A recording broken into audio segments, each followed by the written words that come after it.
invocando a proteção de Deus e na forma regimental, declaro aberta a presente sessão. Estou aguardando aqui a relação do...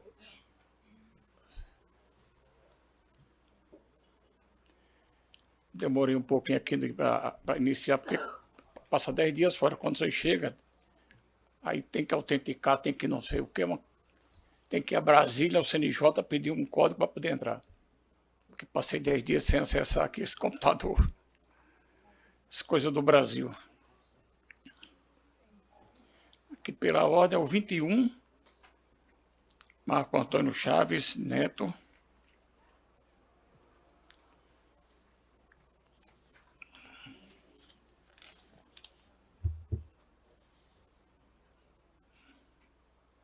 Relatoria do doutor Roberto Guedes. Aí mesmo, doutor Roberto?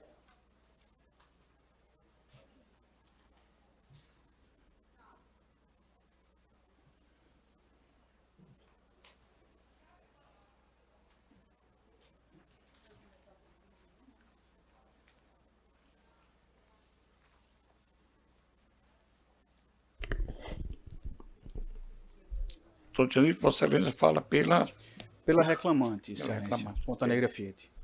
Excelência, com a palavra, até 15 minutos. Obrigado. Excelentíssimo senhor presidente, excelentíssimo senhor relator, excelentíssimas senhoras desembargadoras, desembargadora Lourdes, desembargadora Berenice, ilustre membro do Ministério Público, servidores aqui presentes, caros colegas, meus cumprimentos a todos.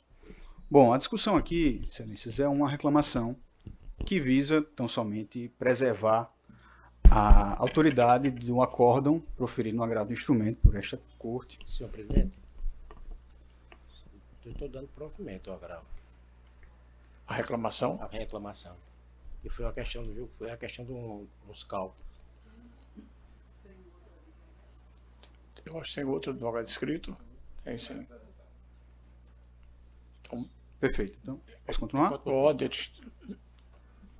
Bom, então, a reclamação visa preservar o acórdão proferido no agravo do instrumento número 080-5010-28 de 2021.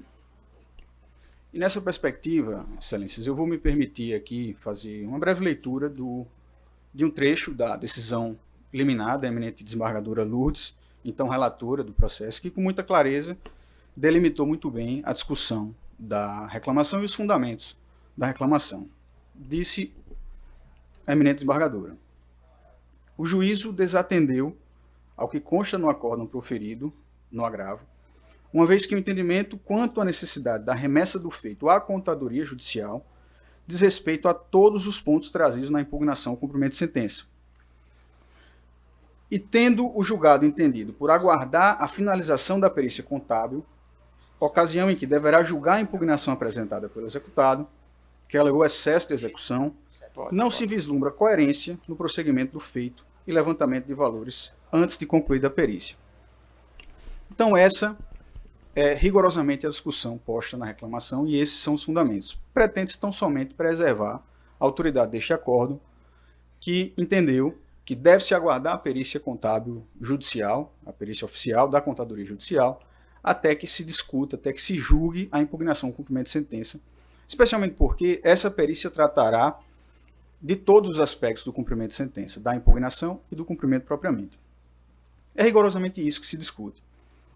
Mas não é só, excelências, há ainda um segundo fundamento, um segundo aspecto, que decorre de um fato novo, que é igualmente relevante e é de conhecimento desta Corte, é conhecimento de todos, que é um acórdão decorrente, sufragado à unanimidade pelo Pleno deste Tribunal, decorrente dos embargos infringentes número 000-1174-97-2009, embargos infringentes esses que se referem à ação de despejo, ou seja, ao mérito da questão. Esses embargos foram julgados no final do ano passado pelo Pleno, contou inclusive com a participação do eminente desembargador João e da eminente desembargadora Lourdes naquela oportunidade, e, dentre outras coisas, o Pleno decidiu, né, eu vou me permitir mais uma vez fazer a leitura, naquilo que é fundamental aqui para a discussão, o Pleno decidiu que o pagamento dos valores desta relação locatícia será efetivado no processo de dissolução de sociedade. Esse é um ponto fundamental, excelências. O Pleno decidiu que todo e qualquer pagamento decorrente desta relação locatícia deverá ser operado, deverá ser efetivado no âmbito da ação de dissolução de sociedade da empresa. E não aqui, neste cumprimento de sentença, ou tampouco na eventual execução definitiva que venha a surgir posteriormente. E o tribunal foi além. E aqui eu avanço mais uma vez pedindo licença para fazer a leitura do que disse o tribunal. Abro aspas. Se nesse processo de dissolução de sociedade chegar à conclusão de que a relação locatícia, do ponto de vista contábil, foi simulada, o juiz decidirá sobre a obrigatoriedade do pagamento desses valores. Fecho aspas. Então, no processo de dissolução, há a tese de simulação contábil desse contrato. Ou seja, este contrato, no entender da hora reclamante, Ponta Negra Fiat, não passou de uma simulação contábil e os indícios, de fato, são muito contundentes nesse sentido. Então, se essa tese vier a prevalecer, há uma perícia em curso na dissolução para aferir, dentre outras coisas, este aspecto. Se essa tese vier a prevalecer, o Tribunal Pleno reconheceu que sequer existirá obrigação, porque deixará de existir o contrato de locação. Então, por óbvio, nenhuma obrigação de pagar existirá remanescente dessa alegada relação locatícia. Então, se antes o que se discutia era excesso de execução, eram valores do contrato de locação, agora se discute se de fato esse contrato existe, se de fato essa relação existe. E tudo isso só poderá ser definitivamente dirimido após a perícia contábil. Então, se lá atrás, no início da reclamação, existiam elementos para a concessão da liminar, como bem apontou então a relatora eminente desembargadora Lourdes, agora com muito mais razão, pensando, trazendo, refletindo a partir do que disse o Pleno, se torna óbvio, se torna evidente que deve, de fato, esperar a realização dessa perícia para a conclusão do julgamento da impugnação e, por conseguinte, do cumprimento de sentença. Então, são esses fundamentos que sustentam as nossas alegações e é por eles, por estas e por aquelas razões, que nós pedimos o provimento da reclamação para preservar a autoridade do julgamento do agravo já referido. Muito obrigado, excelência. Agradecemos a Vossa Excelência e concedemos a palavra pelo mesmo prazo ao doutor Marco Antônio Chaves Neto. Com a palavra. Senhor presidente e egrégia Câmara, com muito respeito e com total atenção, que ocupa essa tribuna após a fala do colega que me antecedeu. Já ouvi, inclusive, a perspectiva de voto do eminente relator, o que me traz um desafio a mais para esclarecer alguns pontos desse processo, que é tão conhecido aqui dentro desse tribunal, e sob a vigilância atenta de Vossas Excelências, tem permitido que o reclamado Marinaldo de Almeida Lima não tenha sido destituído, desapossado, brutal e de forma vil, de um patrimônio constituído ao longo da vida.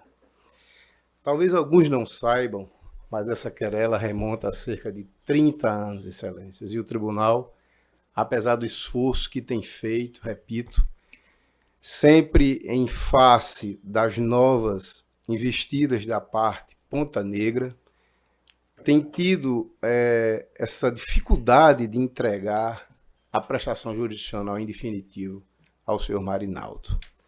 É um octogenário hoje, em vias talvez de falecer e não ver essa situação, e isso não é drama, mas a razoável duração de um processo é um princípio tão decantado atualmente, e é justo que a parte receba. Só para esquadrear um pouco, porque se misturou um pouco aqui a ação de dissolução de sociedade com a ação de locação, desembargadora Lourdes. Marinaldo foi sócio majoritário da empresa Ponta Negra. Essa sociedade foi dissolvida por divergência e desinteligência entre sócios, que numa perícia constatou que todos indistintamente, inclusive os minoritários, praticaram atos contra a administração. Mas, curiosamente, o majoritário é que foi excluído. Findada a questão societária, começaram a liquidação e apuração de haveres. Isso é um ponto que não guarda relação com a ação que hoje se discute. E aí, em face de um contrato de locação real e existente, que o Tribunal de Justiça do Estado do Rio Grande do Norte, pela sua composição plenária, reconheceu como válido, foi determinado o pagamento dos aluguéis sobre aquele imóvel onde existe ali a concessionária Ponta Negra, que nos últimos 30 anos faturou mais de 2 bilhões de reais, isso é documento, não é conversa, e não paga um centavo de aluguel ao senhor Marinaldo. Qual foi o recorte da decisão, desembargadora Berenice, no pleno do tribunal reconhecendo e validando esse contrato? Os aluguéis existentes até o acórdão, sim, serão remetidos para pagamento em eventual apuração e liquidação de haveres. Mas os futuros, desembargador Guedes, não precisam ser pagos. As decisões foram se sucedendo e num agravo de instrumento que nós colacionamos aí nas nossas respostas, o saudoso desembargador Vigílio pontuou em relação a honorários, multa pelo não pagamento no prazo, a gente discute em perícia, etc. Mas o pagamento dos aluguéis, depois do acórdão, tem que ser pago. E a reclamação, com todas as suas sutilezas, com todas as venhas, ela quer desmistificar, criar uma cortina de fumaça em torno desse comando tão explícito. Se estou usando, porque não estou pagando. Então, a magistrada de primeiro grau seccionou os títulos. O que tem que se ir para uma apuração em perícia, vai. Mas o que é pago regularmente e mensalmente, conforme decisão em agravo de instrumento e o próprio decisão do pleno, haverá de ter continuidade de pagamento sob pena de uma absurda teratologia forense em face do enriquecimento indevido da Ponta Negra. E aí, pasmem, ouvi agora da tribuna e ouvi no dia do julgamento dos embargos infringentes que o tribunal manteve na íntegra, uma tese, assim, me permitam a fala mais simples, supimpa, né? O tribunal já reconheceu que o contrato existe. A locação é efetiva, mas ela é simulada e pode zerar a conta. O que é isso? A parte vem confessar, porque se é uma simulação, participaram todos. Um crime até para não pagar uma conta, desembargador. Mas estão esquecendo alguns detalhes. E quando a gente tem a memória do fato, fica fácil de trazer. Idos atrás, esse mesmo imóvel foi colocado à venda, desembargador. Publicamente. Sabe o que fez a Ponta Negra? Entrou com a ação para obstar a venda, dizendo que havia um contrato de locação entre a Ponta Negra e o sócio Marinaldo e não podia ser posto à venda. E a venda foi obstada por esse motivo. Pegamos essa decisão, lastreamos a ação de despejo de cobrança e o tribunal não tinha o que fazer a não ser referendar a fala deles mesmos. O contrato existe. E hoje, numa artimanha jurídica, assim me permita, doutor Janerito, nada com o senhor, é muito mais que os que antecedem Vossa Excelência há 30 anos, com esse engodo, me permite o tribunal. Se não fosse a vigilância do tribunal, não sei onde estaríamos. Chega aqui para dizer que é um negócio simulado. Chega a hora também da gente pagar o que a gente deve. Essa conta até pode se protrair no tempo, mas alguém haverá de pagar por ela. E eu espero que essa reclamação de tão insólita, com todas as vendas de desembargador ao voto que vem de Vossa Excelência, e a parte sequer dará também ao entendimento do tribunal, buscando o que lhe cabe, tenha o condão de repor minimamente o que é justo a esse octogenário, que é o recebimento dos aluguéis mensais da parte que ele toca, porque ele é dono de 50% daquele imóvel. E toda vez que ele começa a apropriar um valor, mínimo que seja, é exceção de suspeição em cima de juiz, é reclamação constitucional, é todo tipo de chincana. Me perdoe mais uma vez a fala, talvez seja a modesta indignação de um advogado que já está ficando um pouquinho calejado com tantas coisas desse processo, para não ver a solução do caso acontecer. Para a Ponta Negra, não representa nada, 25, 30 mil reais mês de aluguel. Empresa que fatura bilhões em cima do patrimônio dos outros. Mas para seu Marinaldo, que está alijado do seu patrimônio, que há 35 anos vem lutando nesse processo, é muito significativo. Mas digo tudo isso em respeito aos postulados das decisões já existentes nestes autos. A decisão do agravo de instrumentos embargador Vigílio não está sendo violada, porque foi seccionada a execução. Os aluguéis mensais não podem ser suspensos. Então, com todas as vênias, pedindo aqui excusa se alguma vez me excedi, pede respeitosamente Marinaldo de Almeida Lima que seja revogada a liminar e que seja rejeitada respeitosamente a pretensão da reclamação. Muito obrigado. Agradecemos a Vossa Excelência e concedo a palavra ao relator. Senhor presidente, trata-se de reclamação proposta sob a alegação de que o juízo de origem teria desrespeitado o acórdão proferido pela segunda Câmara Civil deste tribunal ao determinar o pagamento de valores ilíquidos antes da realização de perícia contábil oficial. Examine-se a necessidade de observância do acordo proferido no agravo de instrumento número 0805010 deste 28/2021, 8.20, que determinou a realização de cálculos periciais antes da determinação de pagamento de valores impugnados. O Código de Processo Civil, em seu artigo 988, inciso 2, admite a reclamação para garantir a autoridade das decisões do tribunal, sendo cabível o presente pleito diante do suposto descumprimento de determinação judicial anteriormente proferida. O acordo no agravo de instrumento reconheceu a necessidade de apuração do quanto devido antes do prosseguimento da execução, determinando a remessa dos autos à Contadoria Judicial para a realização de cálculos periciais. A decisão reclamada determinou o pagamento de valores impugnados sem a conclusão de perícia contábil, em aparente afronta ao entendimento firmado pelo tribunal. A atuação do juiz de origem ao ordenar o levantamento dos valores antes da finalização da perícia contraria a ordem judicial proferida no agravo de instrumento, configurado hipótese de cabimento de reclamação. Conhecimento e provimento da reclamação para anular a decisão reclamada. A reclamação é cabível para garantir a autoridade de decisão proferida em agravo de instrumento quando houver afronta ao entendimento firmado por órgão colegiado do tribunal no agravo interno e o agravo interno de julgado prejudicado.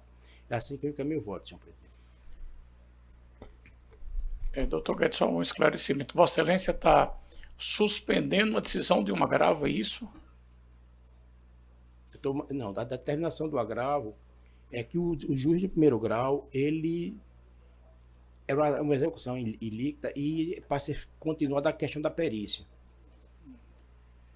Eu não estou suspendendo a decisão do agravo. Não. Quem suspendeu a decisão do agravo foi o juiz de primeiro grau que não deu continuidade à perícia judicial, que foi determinado pela segunda Câmara. Questão de fato, excelência, pela ordem, se puder. Na verdade, a perícia é em relação a honorários e multa, mas o aluguel, o acordo não mandou fazer isso não, com todas as vezes. Mandou pagar. Então ele não está desrespeitando, não. Essa é a sutileza do processo. Questão de fato. A decisão, inclusive liminar da desembargadora Lourdes, faz referência que o agravo que está se querendo fazer prevalecer o acórdão tratou da integridade, da totalidade dos argumentos da impugnação e do cumprimento de sentença. Então, o que nós já defendemos e foi reconhecido já liminar é que a matéria é integral. Senhor presidente, no caso da dúvida, eu vou reiterar o processo de mesa para dar uma analisada melhor com relação a essas duas dúvidas. Vossa Excelência vai pedir suspensão do julgamento. Pedir suspensão de julgamento para analisar. Agradeço a Vossa Excelência. Ok. Muito obrigado, bom dia a todos. Bom. Então, dando continuidade aos julgamentos, Processo 8 da pauta.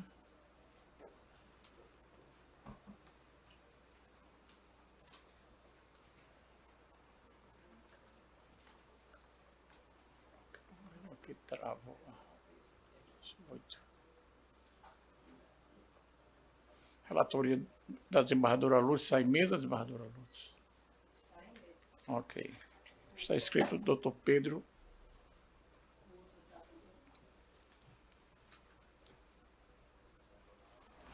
Doutor, o advogado veio na sessão anterior, ele foi intimado?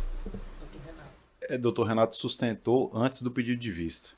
A apelante sustentou, doutora Berenice pediu vista antes que a apelada pudesse sustentar, apesar de ter feito o pedido. Desembargadora Lourdes. O processo está em mesa, Está em excelência. mesa. Você não responde até 15 minutos na forma regimental. Excelentíssimo presidente, desembargador João Rebouças, excelentíssima relatora, desembargadora Lourdes, excelentíssima desembargadora Berenice Capuchu, excelentíssimo doutor Roberto Guedes, representante do Ministério Público, demais advogados aqui presentes e servidores da Justiça, bom dia a todos e a todas. Eu gostaria de agradecer a oportunidade de poder sustentar diante dessa egrégia segunda Câmara, para poder trazer perante vossas excelências a verdade dos fatos e dos autos. Não foi fácil, nem para, muito menos para a parte, mas nem para mim como advogado, ouvir a sustentação que aqui foi feita, onde, com todo o respeito a meu colega Dr. Renato, foi tecido um rosário de inverdades. Esse respeito que eu tenho ao Dr. Renato não foi mostrado nesses autos pela apelante a nenhuma outra parte. A começar pela excelentíssima senhora magistrada de primeiro grau, quando a parte apelante traça um estratagema processual para tentar caçar uma nulidade. Permanece silente em uma audiência de instrução, quando a magistrada declara encerrada a instrução e conclui o processo para a sentença, de forma clara durante a audiência. A parte apelante permanece silente, não opõe nenhuma resistência, para depois caçar uma nulidade dizendo que não foi intimada para alegações finais. Um claro estratagema processual, sem sequer mostrar qualquer prejuízo dessa não alegação final. Mas mais do que isso, é o desrespeito em face da outra parte, especialmente da figura do senhor Daniel Abdongonço.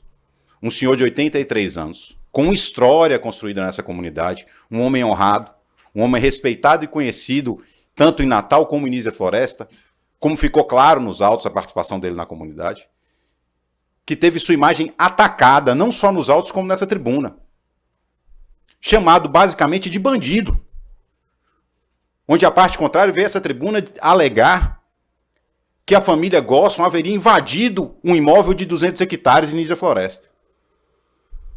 Inverdades, inverdades e inverdades. Vamos aos fatos dos autos. A família Gosson em nenhum momento invadiu nenhum centímetro de terra. Estão colacionados nesses autos mais de 10 negócios imobiliários que geraram essa área de 200 hectares ocupado por 4 membros da família. Desde promessa de compra e venda em escritura pública que não foi registrada, porque vinha do livro da transcrição das transmissões, até aquisições de posse. E alegou aqui, doutor Renato, que seria ilegal a aquisição de posse no Brasil.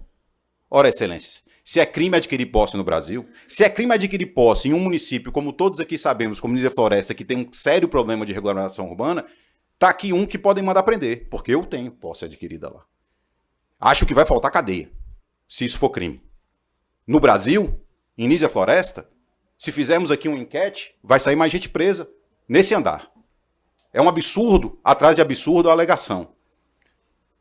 A posse dos apelados começou no ano de 94. De 94 até essa emissão na posse em 2021, não houve nenhuma resistência, sequer deste banco ou da Santa Luzia Agroindustrial, que deu em pagamento esse terreno para eles. Esse pedaço de papel, que não é um imóvel, para eles.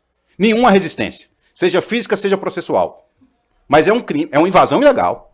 O desenho traçado por Dr. Renato aqui, com todo respeito, é de poceiros invadindo na calada da noite uma área. São mais de 20 anos de posse produtiva de relação com a sociedade e com a comunidade local, isso está nos autos, são fatos. As testemunhas assim narraram. O juízo de primeira instância assim trouxe em sua sentença. Mas não param aí as inverdades. A parte apelante alega que existiria uma decisão liminar que impediria e tornaria ilegal a posse dos apelados, que haveria um estratagema ilegal para invadir a área. E para fazer isso, faz referência a essa liminar aqui, excelências. Em um interdito proibitório de 96, ou seja, após o início da posse de 94 dos apelados, um interdito proibitório com parte ré certa e conhecida. Sabe qual a parte ré certa e conhecida desse interdito proibitório? O banco, que é agora apelante. A Santa Luzia Agroindustrial entra com um interdito proibitório contra o banco, para que o banco não turbe sua posse da sua propriedade. O magistrado de primeira instância, aí eu peço venhas para ler, porque é relevante, porque segundo a apelante, essa decisão teria um efeito mágico. É uma decisão possessória erga omnes, que afeta a todos e todas. Mas eis aqui o dispositivo da decisão. Defiro o requerimento da expedição de mandato proibitório ao réu, para que se abstenha do desejo de turbar a posse da autora Fazenda Cachoeira, neste município, na comarca de Ilha Floresta, com advertência e proibição de que nenhuma pessoa possa adentrar a propriedade sem autorização expressa da autora, por ordem judicial ou decisão desse pleito. Ela se apega nesse nenhuma pessoa. Excelências, a decisão, que é um mandato proibitório entregue nas mãos do réu, que é um banco, logo não pode factualmente invadir ou ocupar um imóvel, claramente quer expressar que essa ficção jurídica, que é a pessoa jurídica, não pode fazer que nenhuma pessoa natural, a seu nome, ocupe o imóvel.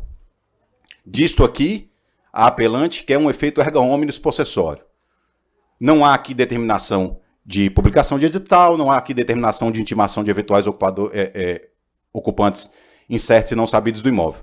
Mas o efeito é erga omnes. É uma mágica processual. Mas não para aqui. Essa decisão foi cassada expressamente em sentença no ano de 2009. Em 2009, esse interdito proibitório é julgado improcedente. E assim o magistrado de primeira instância julga improcedente os pedidos de constância inicial referente à ação de interdito proibitório, com fundamento no artigo 269, inciso 1 do Código de Processo Civil, consequentemente, revogo a concessão do pedido liminar colacionado às folhas tais. De 2009, outubro de 2009, expressamente revogado. Veio a parte apelante a essa tribuna dizer, não, mas a Santa Luzia apelou daquela decisão e a apelação foi recebida com efeito devolutivo e suspensivo, então a liminar permanece.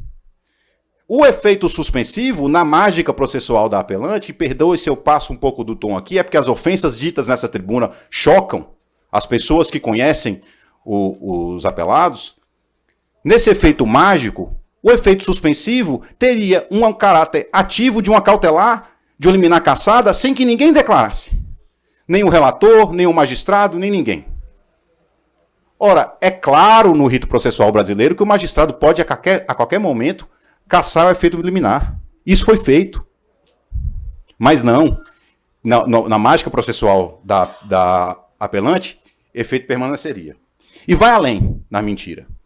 Ao dizer que, ainda que houvesse sido cassado em 2009, não haveria prazo para uso capião, porque eles entraram com a ação em 2021, não teria 15 anos. Excelências, são 3 ações de uso capião julgadas procedentes, 4 ações de uso capião julgadas procedentes pela primeira instância, 3 já confirmadas pela segunda. Todas elas consideraram o prazo de 10 anos do parágrafo único. Nenhuma considerou o prazo de 15 anos. Porque, como constou nos autos, há a ocupação produtiva com obras e serviços produtivos na fazenda.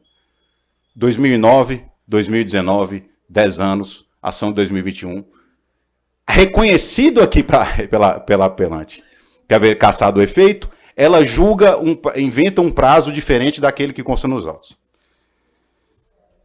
Não param por aí as inverdades.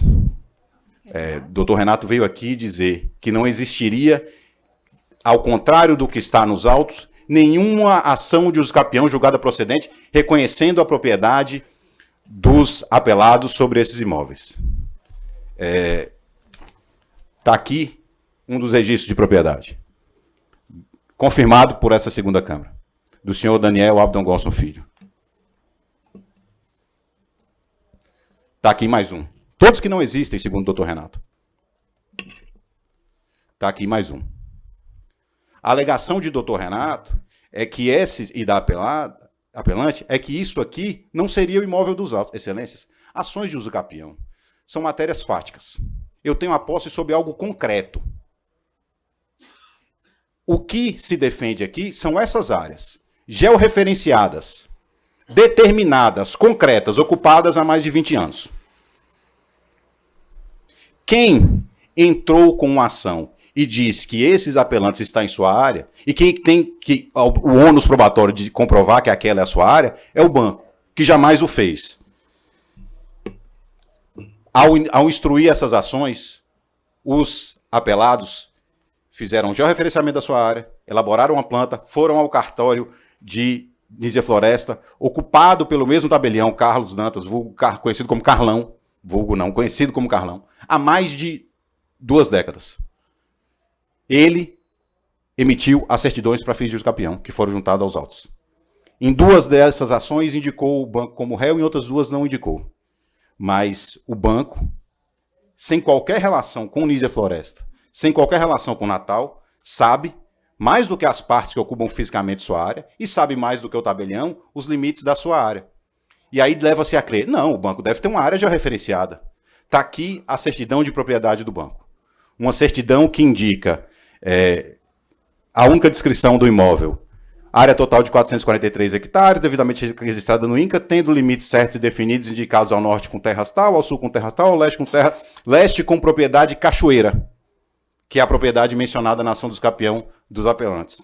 E mais, essa certidão termina com uma nota do tabelião, dizendo, ressaltando da imprecisão da certidão, dizendo que, havendo essa área sido parcelada, ela deveria ter sido georreferenciada como determina a lei. E assim não foi. E fica aqui a advertência. Constada, está nos autos. Nada disso não está nos autos.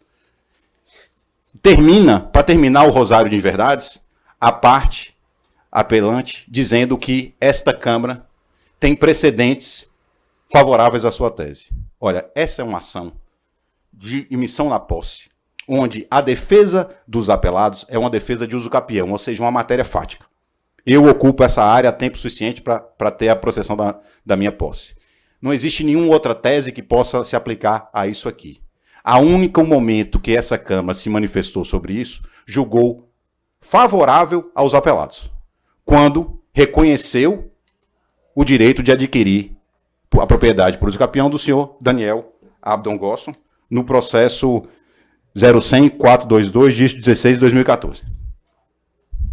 Essas são as verdades dos autos e dos fatos. Eu peço inúmeras venhas, se me excedi um pouco, mas que de fato é difícil ouvir um homem honrado, um senhor octogenário, ser chamado nessa tribuna, em uma sessão transmitida ao vivo, e ele vendo em casa, de bandido, por ter simplesmente buscado a defesa de sua posse. Ouvir uma instituição financeira de fora da nossa comunidade, que naquela ação que é tão comum das instituições financeiras, ávida para se apropriar do patrimônio alheio, vir a essa tribuna representada e chamar membros respeitados de nossa comunidade de bandidos. Essas são as verdades dos autos. E essas mentiras não podem prevalecer. Por isso, peço escusas se me excedi. Agradeço imensamente a atenção de Vossas Excelências e todos os demais. E bom dia. Excelência, o meu voto, vou resumir aqui na ementa, na ação de emissão de posse, improcedência, apelação civil, prejudicial de nulidade processual, a prejudicial foi rejeitada, porque realmente não era cabível, ausência de intimação para apresentação de alegações finais, despacha ao final da audiência, ordenando a conclusão do feito após o encerramento do referido ato.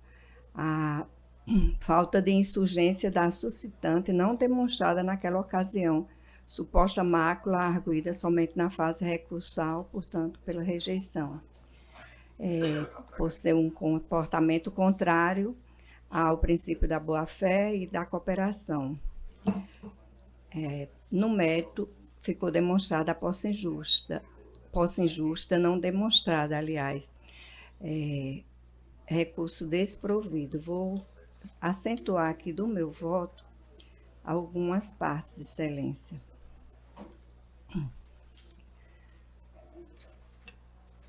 Diante do que foi posto nos autos de todas as provas documentais somadas à prova oral, que também foi colhida no feito, tudo isso resta como demonstração farta e contundente quanto ao exercício da posse do local pelos demandados nos termos do artigo 1238, parágrafo único do Código Civil, assim redigido: aquele que por 15 anos sem interrupção nem oposição possui como seu imóvel, adquire-lhe a propriedade independentemente de título e boa-fé, podendo requerer ao juiz que assim o declare por sentença, a qual servirá de título para o registro no cartório de registro de imóveis.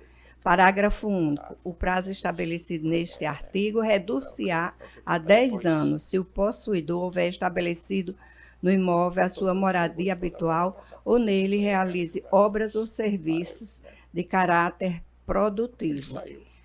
O referido dispositivo estabelece duas situações de declaração de uso capião, desde que a posse sem interrupção nem oposição persistir durante 15 anos, hipótese descrita no caput, e em 10 anos, possibilidade elencada no parágrafo único.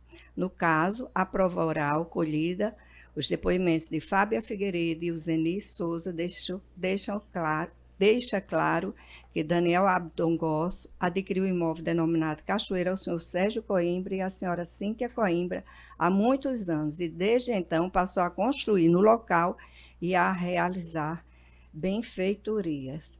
E também outra parte que gostaria de acentuar é que não há como deixar de se observar que o recurso de apelação foi apresentado apenas pelo Banco Mercantil S.A., que figurava no polo passivo da demanda de interdito proibitório, ocasião em que se insurgiu tão somente quanto a parte da sentença que julgou extinto, sem apreciação de mérito, o seu pleito reivindicatório cumulado com perdas e danos. Ou seja, não houve impugnação das partes em relação ao capítulo da sentença que julgou improcedentes os pedidos constantes na inicial da ação de interdito proibitório. Tanto é assim que, quando do julgamento da referida apelação, a primeira Câmara Civil desta Corte consignou expressamente: narram os autos que a sentença que procedeu ao julgamento em conjunto das ações de interdito proibitório e reivindicatória acumulada com perdas e dano, declarou a ausência de uma das condições da ação para análise da ação reivindicatória e a improcedência do interdito proibitório. Desse modo, ante a propositura do recurso, somente por parte da instituição financeira, a questão posta circunscreve ao pedido de reforma de tal deciso para que se reconheça a existência de condições da ação quanto à reivindicatória. Número da apelação, posto, relator juiz convocado Eduardo Pinheiro, Primeira Câmara Civil, 27 de outubro de 2016.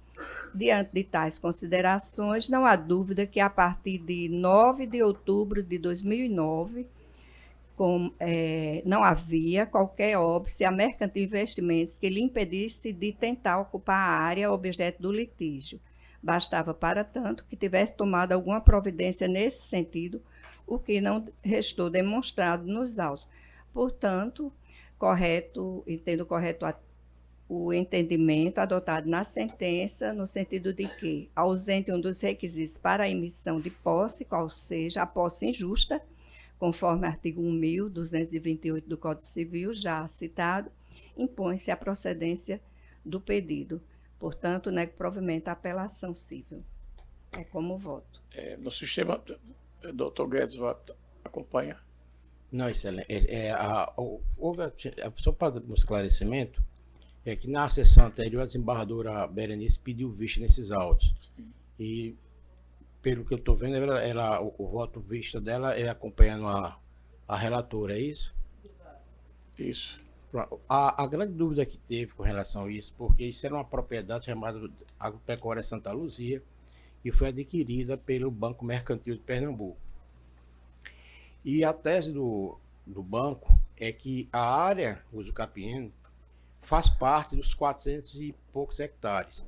Já a tese de defesa, ao contrário, diz que ali são confinantes, a terra que está sendo ali ao redor, que são a Fazenda Cachoeira, ela está praticamente excluída dessa propriedade, certo? E tem foi feita aquela sustentação oral aqui também do doutor, o doutor teve no gabinete, mostrou, e eu disse que como estou nesse problema de dúvida com relação a essa questão dessa matéria muito polêmica, que é um uso capião, que é uma área de 200 hectares em Nísia Floresta, eu vou pedir vista dos autos. Ok. Então, após o voto da relatora, rejeitando a prejudicial de nulidade do processo. É só com relação ao mérito. Quanto à preliminar, eu acompanho o voto da relatora. Pelo desprovimento da apelação, sendo acompanhada pela desembargadora Berenice, pediu vista dos autos o doutor Roberto Com Guedes. relação ao mérito só. Ok. E o bem foi dado em garantia, né? Porque tem uns processos que eu sou impedido, não funciona, eu vou passar a presidência à desembargadora Lourdes, que aí já temos advogados presentes. Já entregar ali a ela, ou mandar o menino levar. Eu vou aproveitar quente.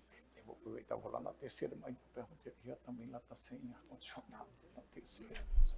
Assumo a presidência e passo a chamar o agravo de instrumento 081 7908, dígito 68, 2024, da minha relatoria, que tem como inscrito o advogado Bruno Henrique Saldanha. É o número 7 da ordem. Desembargadora Lourdes, eu peço permissão para ir na terceira Câmara, tem um processo que eu estou vinculado, aproveitava lá. Viu? Obrigado. Com a palavra pelo tempo regimental.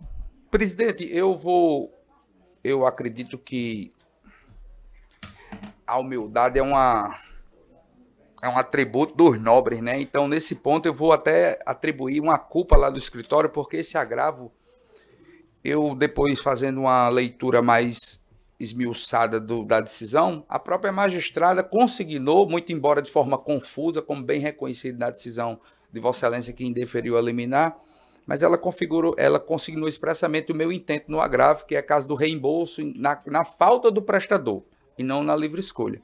Então, nesse sentido, eu vou declinar da sustentação, Excelência. Certo. E o voto está em consonância com o parecer ministerial, negando provimento ao agravo de instrumento e a unanimidade. Passando agora para o de número 11, apelação civil 084, 2942, dígito 14, apelado Qualicorp Consultoria, Corretora de Seguros e Unimed, Sociedade Cooperativa de Trabalho. Está escrita a doutora Fernanda dos Santos, Fernanda Fernandes dos Santos, pelo apelado, né?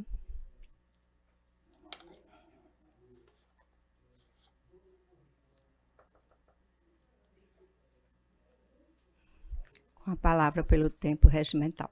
Muito obrigada, Excelência. Cumprimento a todos os excelentíssimos senhores julgadores da Segunda Câmara Civil do Tribunal de Justiça do Rio Grande do Norte, a representante do Ministério Público, a satisfação revela, aos serventuários desta casa e aos advogados aqui presentes. Muito bem, Excelências. Na apelação civil, do processo número de ordem 11, a Unimed Natal é parte apelante, e a cooperativa médica, aqui representada por mim, ela se insurge contra o julgamento proferido em que o juiz de primeiro grau, ele, analisando as razões postas pela parte adversa, compreendeu que o contrato ventilado entre as partes, e o primeiro aspecto que eu gostaria de ressaltar na minha fala é que o contrato ventilado entre as partes é um contrato coletivo por adesão, regulamentado pela Resolução Normativa 557 de 2022. Neste contrato coletivo, como já tive a oportunidade de trazer aos senhores julgadores, a operadora de saúde no Med Natal, ela é uma parte interveniente, mas que ela não interfere na contratação. Não é ela que faz a gestão do beneficiário, não é ela que faz a negociação da mensalidade, nem da coparticipação, ela é apenas a prestadora do serviço médico hospitalar. Toda a gestão contratual de admissão do beneficiário, de exclusão, de cobrança, é feita pela administradora de benefícios, que nesse caso é a Qualicorp. Primeiro aspecto que nós gostaríamos de trazer aos senhores julgadores. Tanto é que, neste caso, como os senhores podem observar, logo no primeiro momento da nossa petição, trouxemos aos senhores justamente o fato de que, mais à frente, a beneficiária acabou migrando para uma outra forma de contratação, que é um contrato individual ou familiar, né? E, em razão disso, alegamos a perda superveniente. Mas vamos ao mérito exato do julgamento, porque os senhores podem perceber dos autos que a beneficiária contratou, realizou uma contratação junto à Qualicorp, requerendo a prestação de serviço por parte da Unimed Natal, e pela prestação do serviço médico hospitalar, existe a cobrança da mensalidade e ainda um valor referente à coparticipação, né? O beneficiário paga referente aos serviços utilizados. Certo. Referente aos serviços utilizados por ele. A previsão para esse tipo de contratação é legal, é prevista na Lei 9656 de 98. A própria ANS regulamenta por meio das resoluções normativas. E o primeiro aspecto que precisa ser tratado aos senhores é da legalidade da forma da contratação. Não estamos tratando de uma cobrança aleatória, né, em que foi estipulada unilateralmente pela cooperativa médica, nem muito menos pela administradora de benefícios. O beneficiário, quando contratou este plano de saúde, já sabia dos termos desta contratação. E aí, senhores julgadores, eu trago justamente... Vou abrir aqui o arquivo só para que eu possa trazer os termos do julgamento do juízo, pois ele ressalta o seguinte: ele julgou procedente, o juízo julgou procedente, reconhecendo a obrigação da parte rem em autorizar e custear. Perdão, eu abri Bom, dando prosseguimento. Então, o juízo determinou que aquela cobrança que estava sendo realizada referente ao mês de agosto não estava legal. E, em razão disso, merecia, então, reparo à ação da Unimed Natal, que, no caso, como disse os senhores, não era a Unimed, era a Qualicorp, para que aquele valor não fosse mais cobrado, né? Contudo, como trouxemos aos senhores, o ato da cobrança da coparticipação, em razão da utilização das terapias especiais para o beneficiário, se reveste de legalidade, tendo em vista a previsão legal na Lei 9656 de 98, na previsão contratual daquela cobrança e ainda da própria resolução da ANS, que determina a forma como pode ser cobrado tais coparticipações. Inclusive, a própria resolução ela prevê a possibilidade de reajuste anual. Quando do reajuste da contratação, é prevista também a possibilidade de reajustar o valor da coparticipação. O beneficiário se insurge dizendo que o valor é elevado, mas, como disse os senhores, é de acordo com a utilização do beneficiário, e esta modalidade de contratação foi escolhida pelo beneficiário. Por essa razão, entendemos que não há ato legal, ato ilícito a ser indenizado de maneira pela indenização por danos morais e que o julgamento proferido merece ser reformado aqui em razão do recurso interposto pela Unimed Natal. Então, requerendo dos senhores o provimento do nosso recurso, né? Aqui a nossa manifestação nessa tribuna. Obrigada pela oportunidade do debate de sempre. Obrigada pela sustentação, doutora Fernanda. E o meu voto está no sentido da parcial consonância com o parecer ministerial, conhecendo de ambos os recursos e dando provimento parcialmente ao apelo do plano de saúde, tão somente para limitar o valor cobrado a título de coparticipação ao correspondente a 50% de cada procedimento e a soma da cobrança mensal ao valor de uma mensalidade.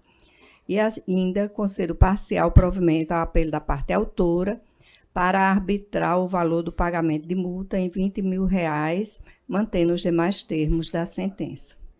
Obrigada como pela oportunidade. voto, e o voto está à unanimidade. Número 14, a apelação 090 8378, dígito 51, número 14, desembargadora. 14. Advogada inscrito Flávia da Câmara Sabino Pinho Marinho. Se encontra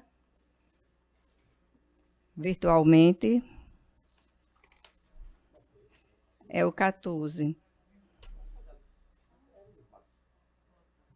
Acho que ela abriu naquele dia.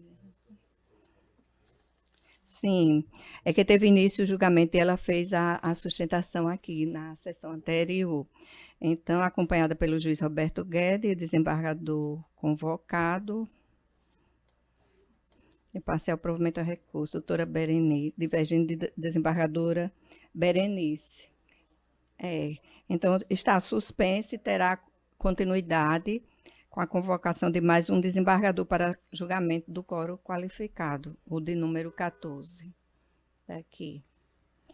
Passando ao 16, agravo de instrumentos 081-62-12, dígito 94, 2024, agravante Otávio Silva Nicásio, agravada Alcari, benefício Corretora de Seguro São Paulo e Unimed Natal, Sociedade Cooperativa de Trabalho Médico. A doutora Fernanda Fernandes está inscrita com a palavra pelo tempo da relatoria da desembargadora Berenice Capuchu, o 16. Renova os cumprimentos e saudações realizadas. Excelentíssima senhora relatora e senhores julgadores aqui da segunda Câmara, a matéria objeto deste recurso agravo de instrumento é muito próximo da que acabei de sustentar. Está relacionada à cobrança da coparticipação em plano coletivo por adesão, e exatamente por esse motivo, considerando que eu já trouxe aos senhores as razões técnicas, legais e contratuais que fundamentam a cobrança por parte da Unimed Natal, eu irei declinar da sustentação, mas, de maneira geral, reiterando as razões que já foram postas aqui, pela legalidade da cobrança. Obrigada.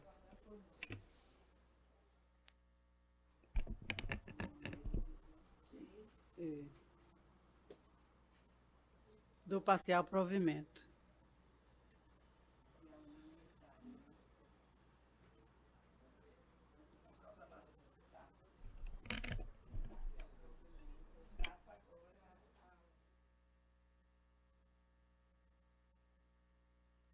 Ação civil 085, 4999, dígito 30, 2024, também da relatoria da desembargadora Berenice Capuchu.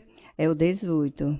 É Unimed também, apelada Ana Cecília Chaves Gomes e a advogada Flávia da Câmara Sabino Pinho Marinho está inscrita.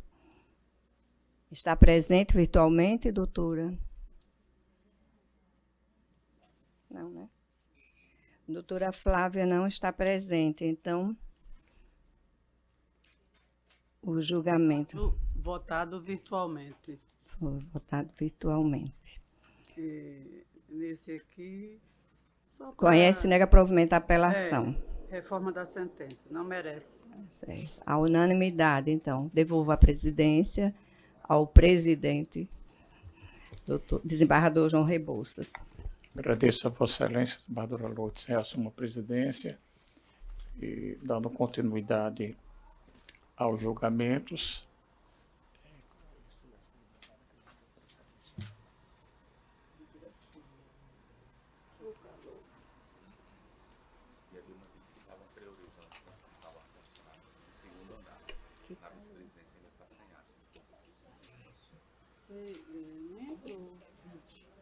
Que eu estava esperando de ontem à noite. Mas ele puxou. Quem é o relator?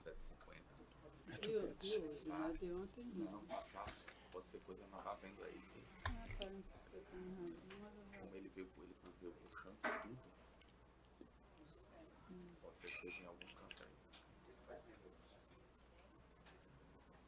A gente já está em quinta-feira da semana passada.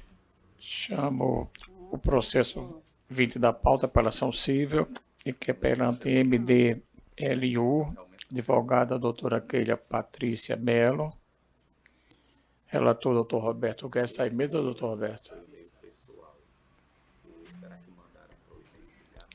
Doutora Não tem, não. Desde ontem que tá aqui.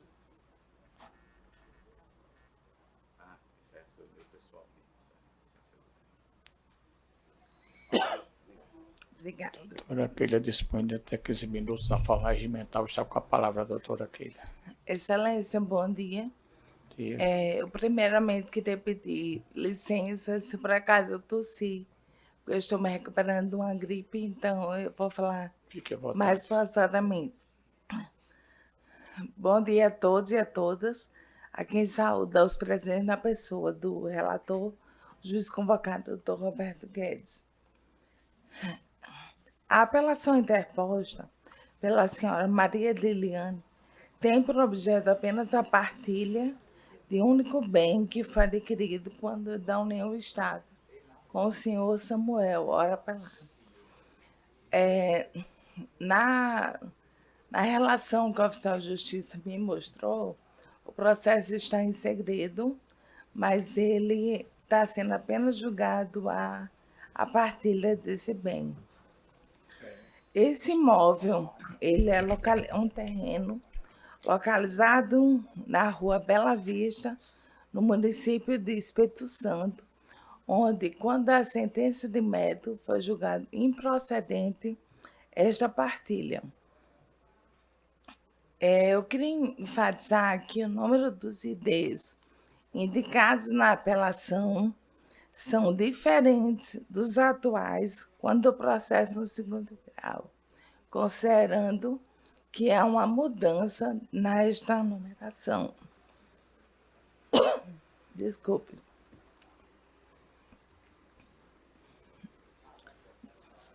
Obrigada.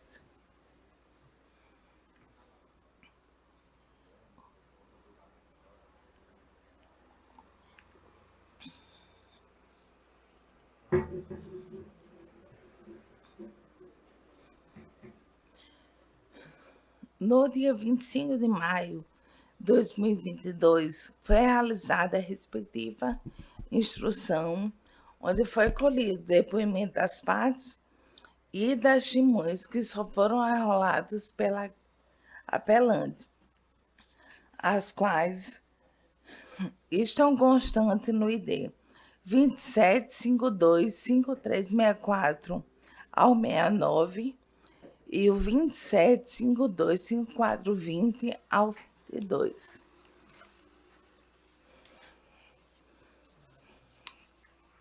Nesta audiência de instrução, a apelante relatou esse imóvel que tinha sido adquirido quando da União, informando o modo que foi a aquisição, que foi pago R$50 mil à vista e, posteriormente, 10 parcelas de R$500 cada, onde foi juntados os comprovantes dos respectivos pagamentos. Importante mencionar que esse imóvel foi adquirido em 29 de julho de 2016. As duas testemunhas da hora apelante, a senhora Paula Félix e a senhora Daniele Costa Viana, as quais foram ouvidas pelo juízo de primeiro grau, informaram que é do conhecimento de toda a população do município de Espírito Santo que esse imóvel tinha sido adquirido por ambas as partes quando da União, tendo ainda a senhora Paula Félix informado, abro aspas, foi seu irmão quem fez a medição do mesmo quando as partes o adquiriram. Isto consta no ID 27525421.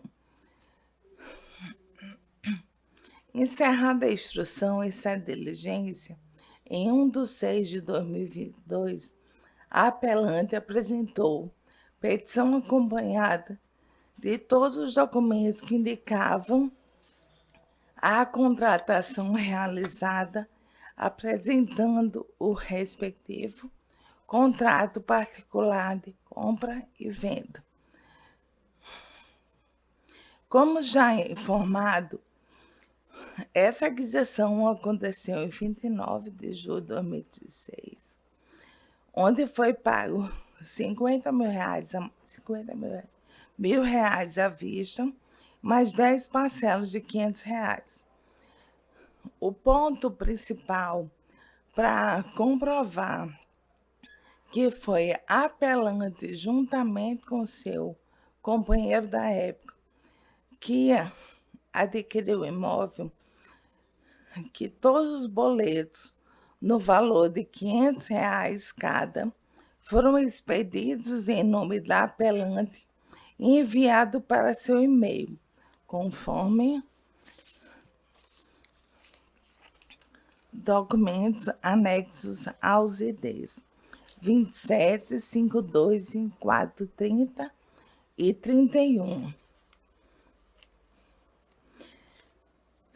Esse imóvel foi adquirido à construtora Conal, representada por seu filho Alessandro Fernandes Batista, ora sócio, e um dos filhos do proprietário da mencionada construtora, que vendeu o já mencionado imóvel.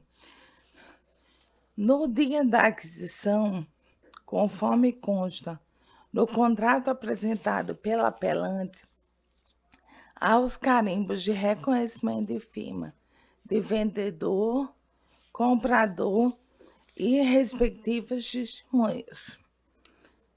No contrato, ele informava na cláusula 2ª que o pagamento deveria ser realizado mediante depósito da quantia de R$ 50 mil numa conta da Caixa Econômica Federal, onde o titular era o senhor Álvaro Anílio, sócio da construtora.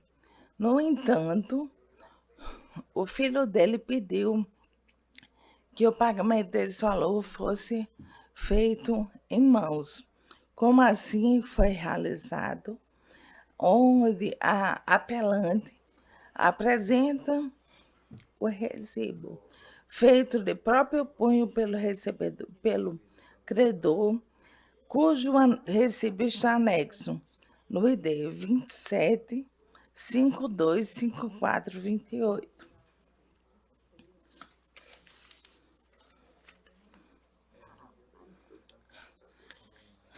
Ainda para comprovar que foi a apelante que realizou o pagamento no valor de R$ 50 mil, ela junta aos autos o extrato da sua conta bancária, informando que no dia 29 de julho de 2016 houve o saque do referido valor. E esse extrato encontra-se anexo no ID 27, 52, 54, 29.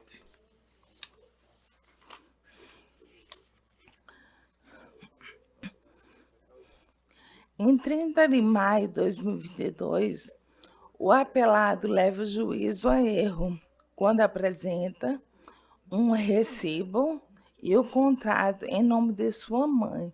Isso para descaracterizar a partilha desse bem, considerando que o mesmo foi adquirido quando a união, como já informado. Importante mencionar que o contrato apresentado pelo apelado às folhas 4/6 do ID 27, 52, 54, 25, ele indica como data 29 de julho de 2016. No entanto, as respectivas firmas somente foram reconhecidas em 29 de 9 de 2027 e da suposta compradora, a genitora do apelado, em 21 de janeiro de 2019. As contas de água e luz, juntadas aos autos em nome da senhora Nilde, elas foram registradas junto às respectivas concessionárias, considerando a apresentação desse contrato de compra e venda, ora fraudulento.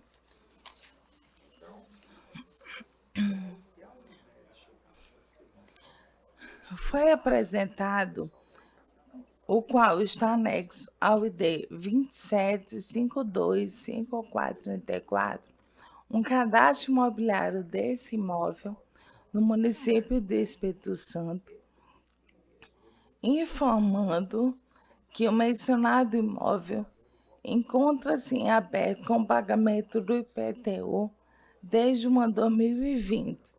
Esse extrato ele é datado de 4 de junho de 2024. 2 pontos que eu quero frisar.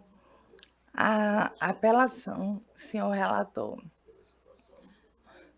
que o apelado não apresentou nenhum documento comprobatório do pagamento do valor referente ao sinal, nem também nenhum comprovante de pagamento quanto ao parcelamento realizado.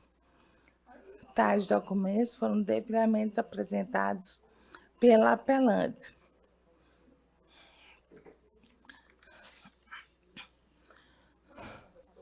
Os argumentos e todos os documentos apresentados pela apelante comprovam que o terreno localizado à Rua Bela Vista, no município de Espírito Santo, Rio Grande do Norte, foi adquirido pelas partes quanto da União. Sendo assim, a partilha do mencionado bem deverá acontecer na proporção de 50% para cada um, consoante previsão contida no artigo 1725 do Código Civil e na súmula 380 do STF, pugnando assim pelo conhecimento e provimento da apelação interposta. Obrigada. Agradecemos a Vossa Excelência pela sustentação. O relator está encaminhando o voto pelo conhecimento e... Senhor presidente, Pois não. em atenção à sustentação oral Ok. da doutora, agora eu vou analisar, mas veja só, o imóvel encontra-se registrado em nome da genitora do apelado desde 2018. Isso consta no cadastro da Prefeitura Municipal de Espírito Santo, bem como a conta de energia e água desde 2017. Mas, assim, ela falou que o contrato foi de 2016, uma série de coisas, então, em face disso, eu vou só... Permanece, suspendo só o julgamento do processo para analisar melhor a documentação. Tá Ok, certo assim? então após a sustentação, o relator está pedindo a suspensão do julgamento para dar uma melhor apreciada nos autos. Foi.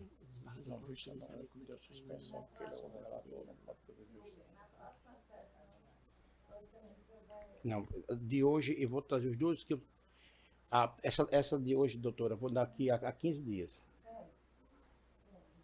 Votado. Agradecemos a Vossa Excelência. Dando continuidade ao julgamento, eu chamo o 1 da pauta, agravo de instrumento em que é agravante JPLF, advogado Dr. Bruno Henrique, agravada Apivida, advogado André Menescal Guedes, o relator, está em mesa. Senhor presidente? Pois não. Eu vou trazer, doutora, na próxima terça-feira o processo? Sim. Tá certo? Aqui, na próxima terça-feira eu trago o processo. A gente já... Só para avisar a senhora. O número 20 da pauta. Eu não sei. Doutor Bruno, Vossa Excelência responde até 15 minutos na forma regimental. Está com a palavra.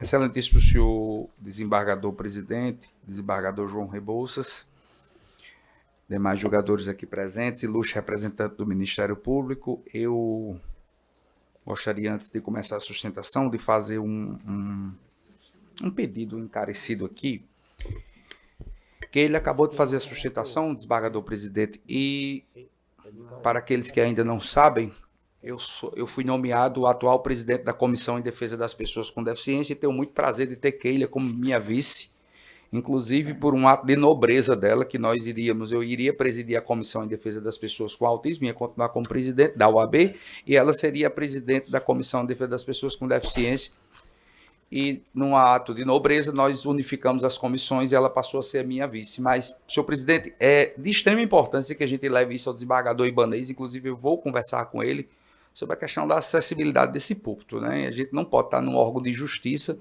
e uma advogada cadeirante precisar de ajuda para exercer o seu trabalho, né? Só para o tribunal já tomou iniciativa nesse sentido, de fazer uma licitação para contratar para o Pleno e para as 4 câmaras. Perfeito. Então, mas Vossa Excelência poderia dar esse reforço para ver se as coisas andariam, porque o serviço público, Vossa Excelência sabe como é. Eu vou dar uma conversa. Principalmente a tal da licitação. Eu vou dar uma conversa negócio complicado com o desembargador Ibanez e reforçar. Senhor presidente, eu vou ser breve na minha sustentação oral, porque esse agravo de instrumento número 1, ele visa tão somente estabelecer ordem, vamos dizer assim, na decisão do primeiro grau. Por quê?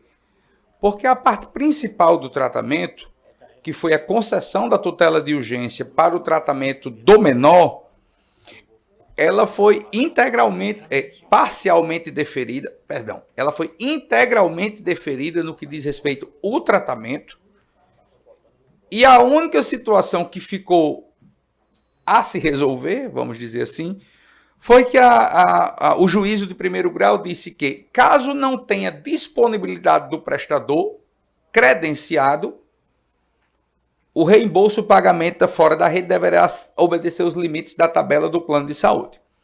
E aí, mais uma vez, isso é um caso que já foi debatido inúmeras vezes neste tribunal, inclusive existe liminar deferida favorável ao agravante, que, como não estamos falando de um reembolso, mas sim de uma inexecução contratual, isto é, caso permaneça a inexecução contratual, que o reembolso seja feito integralmente. Ou seja, o pedido do agravante aqui é apenas o seguinte, que nos termos da resolução normativa número 566 de 2022, no artigo 4º, no artigo 10, que caso não haja disponibilidade de prestador credenciado, o pagamento fora da rede seja feito de maneira integral, não por livre escolha. Eu deixo muito claro que isso faz toda a diferença. Apenas se a operadora, o atendimento preferencial será na rede credenciada, deixo claro também, e só caso não exista prestador ou quantidade suficiente de tratamento, que esse tratamento seria feito fora da rede com custeio integral. Então, a discussão do agravo não é sobre a obrigatoriedade de terapia, porque isso foi deferido na liminar.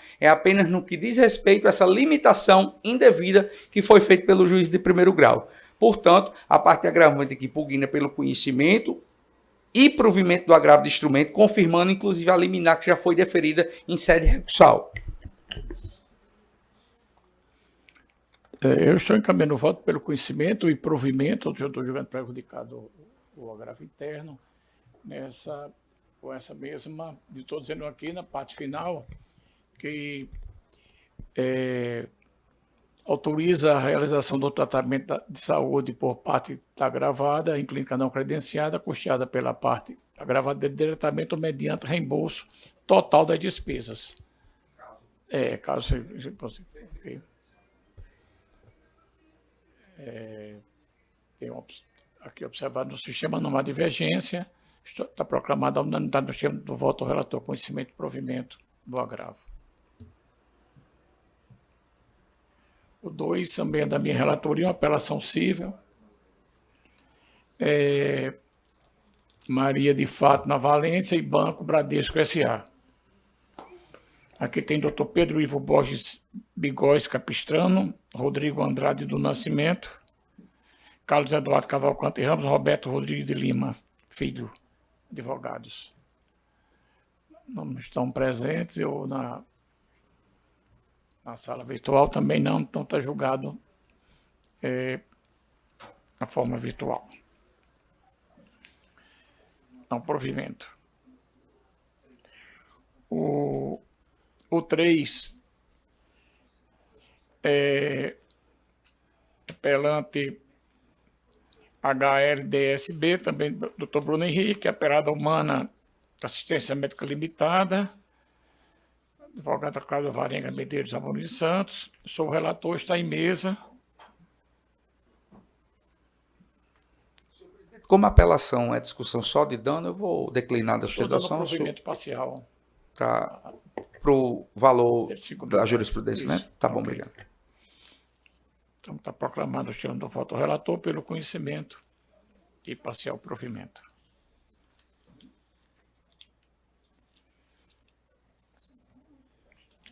Quatro, apelante é APEC, Sociedade Potiguar de Educação e Cultura, advogada doutora Carolina Gomes Flor dos Santos, apelada Ruth Lanini de Moura Batista Lima, advogada Emile Apuc Miranda Silva e Kilze Caroline Prata de Lucena. Sou relator, o processo está em mesa. Ok? Excelência, eu estou presente virtualmente. Sim. Ela fala pela parte apelada, não é isso? Isso.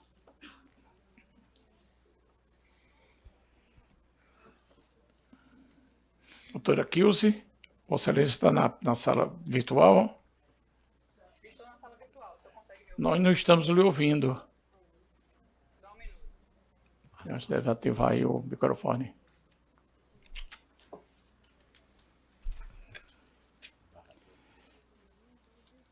Vossa Excelência nos ouve?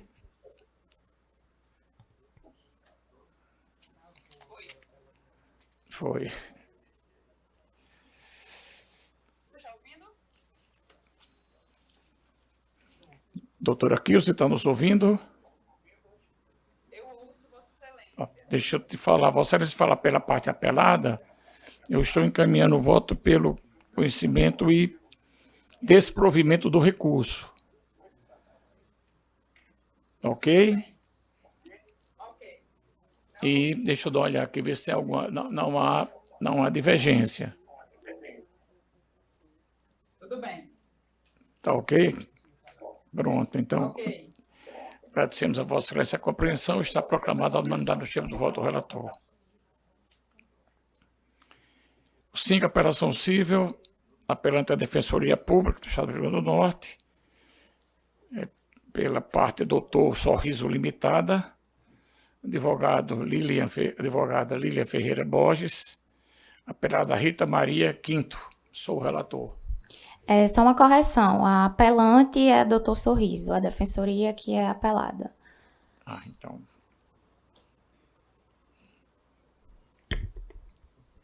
Vossa Excelência fala pela parte Apelante. apelante. Deixa eu corrigir aqui para não ter problema. Vossa Excelência responde até 15 minutos, está com a palavra. Obrigada. Bom dia a todos. Bom dia, excelentíssimo desembargador presidente, doutor João Rebouças, na pessoa de quem eu cumprimento todos os presentes. Trata-se de uma apelação civil,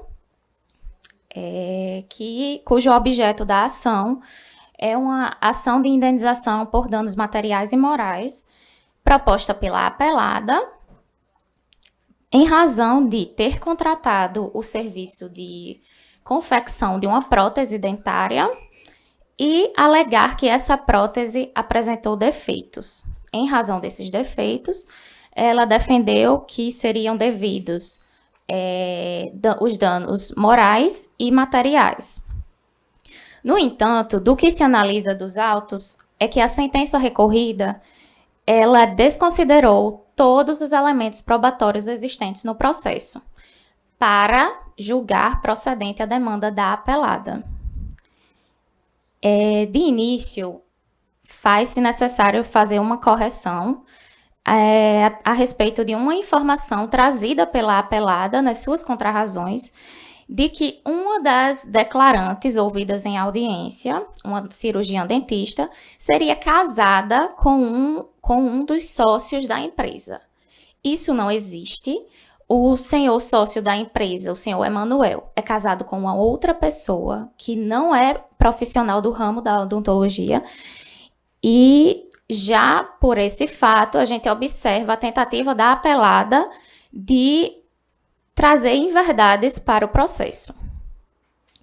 Adentrando propriamente ao mérito da causa, se observa não existirem provas, sequer indícios, de que a prótese confeccionada tinha defeitos e por isso seria devido o ressarcimento do valor pago pelo produto.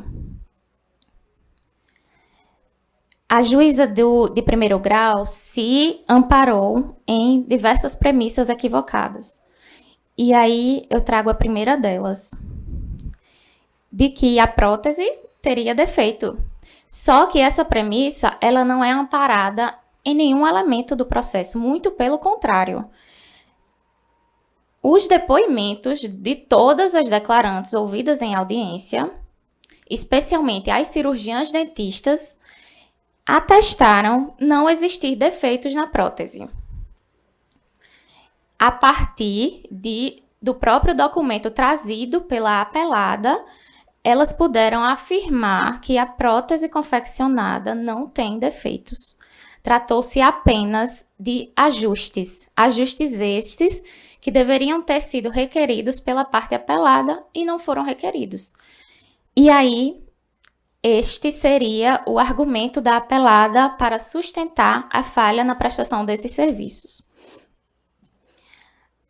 A segunda premissa equivocada diz respeito ao fato de que a paciente teria retornado à clínica cerca de 3 vezes para proceder a ajustes na prótese. Isso também não existiu.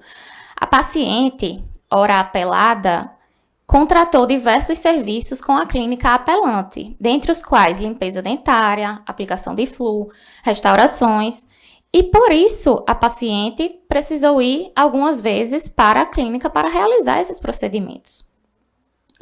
Ademais, a realização da confecção de uma prótese demanda uma sucessão de etapas, dentre elas a moldagem, prova com dentes, prova da prótese, e tudo isso foi realizado nessas idas da paciente à clínica. Portanto, a paciente nunca retornou com a queixa de que necessitaria de ajustes na prótese, os quais só são perceptíveis no dia a dia, quando a pessoa passa a utilizar a peça em sua boca. E ela não retornou, mas sustentou que teria retornado e que teria sido, de certa forma, negado o atendimento, já que se ela teria retornado e os ajustes não tinham sido feitos, é isso que se concluiria. A terceira e última premissa equivocada, utilizada pela magistrada de piso, seria de que a apelante sequer teria juntado o prontuário clínico da paciente, o que também não corresponde à realidade dos autos. Conforme o documento acostado ao ID 287-19-996, que seriam as páginas 63 e 64, páginas corridas dos autos, a apelante juntou sim o prontuário clínico da paciente, no qual se observa as datas que a paciente compareceu à clínica para realizar os procedimentos aqui citados, inclusive a realização da prótese. E após a realização da prótese e a entrega da prótese à paciente, esta não retornou à clínica para fazer qualquer queixa e, portanto, para solicitar qualquer ajuste.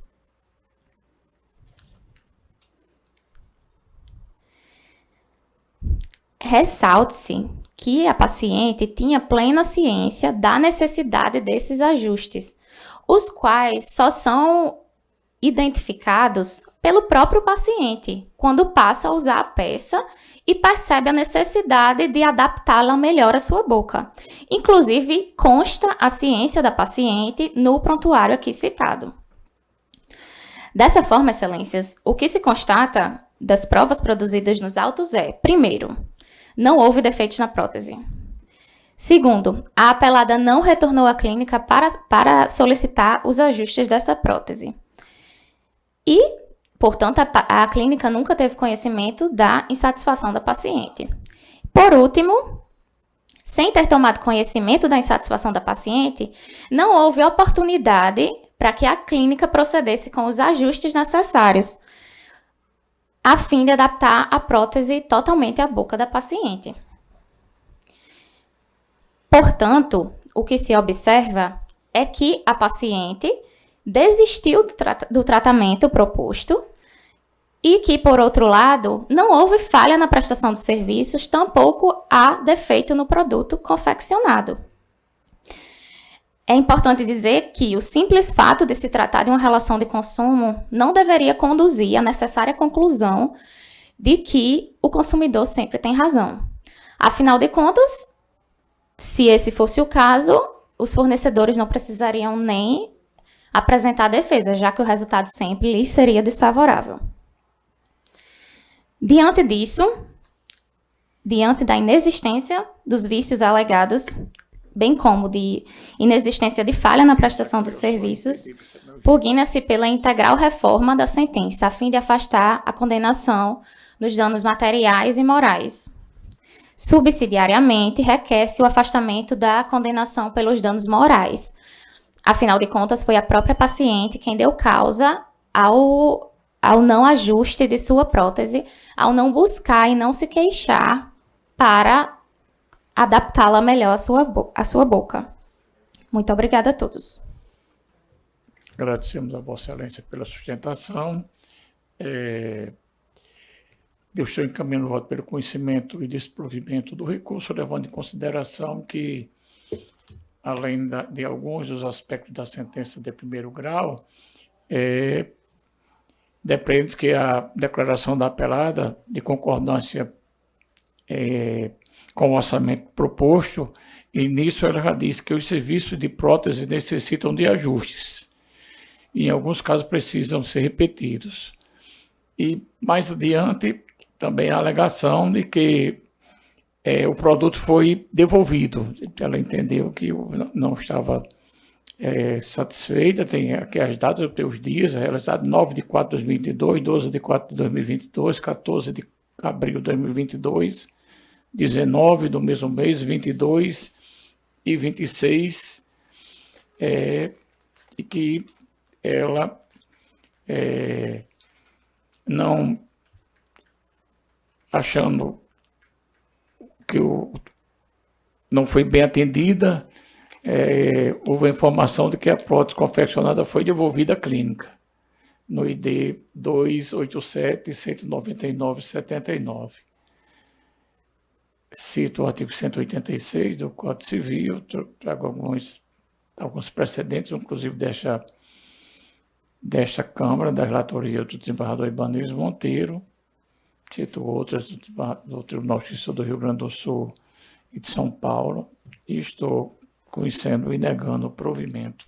A apelação é como eu estou encaminhando o voto. Que pelo sistema não há divergência. Ok? Está proclamado o termo do voto do relator. Dando continuidade aqui, tem o 6, agravante Apivida, agravado Laurenildo Barbosa Silva, a relatoria da desembargadora Lourdes. Está em mesa, desembargadora Lourdes? Mesa, Excelência. Doutor Bruno, da desembargadora Lourdes. Precisa fazer? Que é tratamento multidisciplinar, eu vou, acho que acredito, declinar a sustentação, porque já vem seguindo o entendimento da Corte nesse sentido. Isso. A relatora está encaminhando o voto pelo conhecimento e desprovimento do recurso, e não há divergência.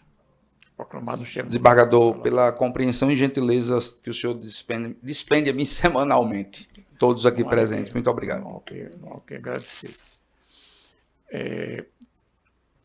O 9, apelação civil, apelante Neuba Melo de Souza, advogada Bel Ícaro Moura Maia e Adriano Clementino Barros, apelada Medalhão Ponto Com Limitada, advogado Valmor Augusto Salgueiro, relatora desembargadora Lourdes.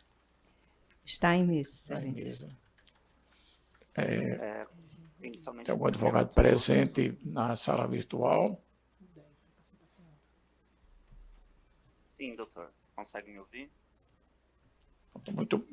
Muito baixo, Vossa Excelência tem que aumentar um pouquinho o volume aí. Né? Conseguindo me ouvir agora, Excelência. Valmor, Vossa Excelência fala pela parte apelada, não é isso? Pela apelada, Vossa Excelência. Isso, está em mesa, né, desembargadora Lourdes? Está em mesa, sim, Excelência. Vossa Excelência dispõe de até 15 minutos, está com a palavra. Muito obrigado. Inicialmente, eu cumprimento todos os julgadores, o excelentíssimo desembargador-presidente, a excelentíssima desembargadora relatora Lourdes e os demais julgadores, né? trata-se aqui de uma apelação na qual a parte apelante pretende anular a sentença de piso, visando efetivar a realização de uma perícia, né?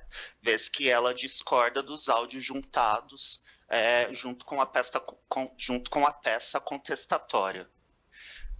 Em primeiro lugar, os argumentos trazidos na apelação não merecem prosperar, vez que já ao tempo da contestação restou demonstrada a regularidade, né, da compra e venda, que na verdade se traduz na compra e venda de joias. A parte apelante adquiriu um conjunto de anéis cravejados de esmeralda no valor de R$ 1.645 e posteriormente desconhece da contratação.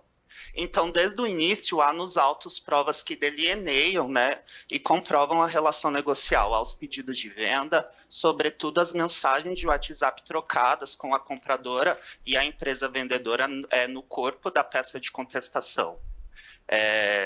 Em segundo lugar, foi anexado ao processo os áudios, né, que comprovam não só o negócio, mas que também demonstram que a interlocutora detinha naquele momento o desejo de negociar o débito.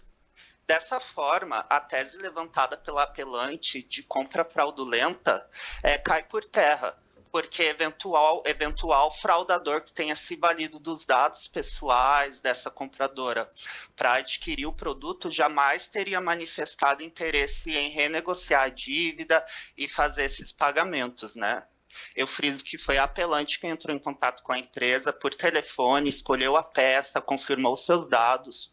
Os áudios confirmam que essa compradora recebeu a peça no seu endereço, né?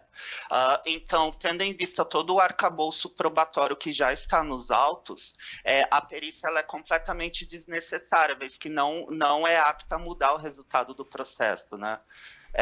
Por esse motivo, eu peço que esse nobre colegiado não dê provimento ao recurso de apelação. São essas as razões, Excelência. Agradecemos a Vossa Excelência e com a palavra a relatora. O meu voto está no sentido do provimento à apelação para anular a sentença e determinar o retorno dos autos à origem, para prosseguir o feito com a realização da prova pericial que foi solicitada, justamente para comprovar se é ou não a voz da compradora que está. Ok. Pelo sistema não há divergência, então está proclamado o sistema do voto da relatora pelo conhecimento e provimento da apelação. Está proclamado a unanimidade. Obrigado. O 10 da pauta é uma apelação civil, eu sou impedido. Vou pular, deixei ele para o final, aí passa a presidência da desembargadora Lourdes.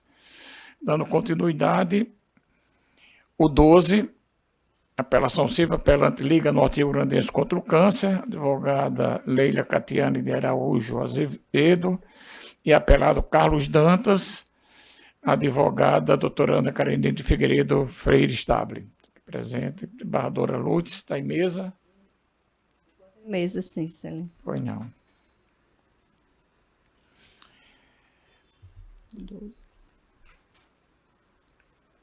Doutora Ana Karenine, Vossa Excelência dispõe de até 15 minutos da forma regimental, está com a palavra.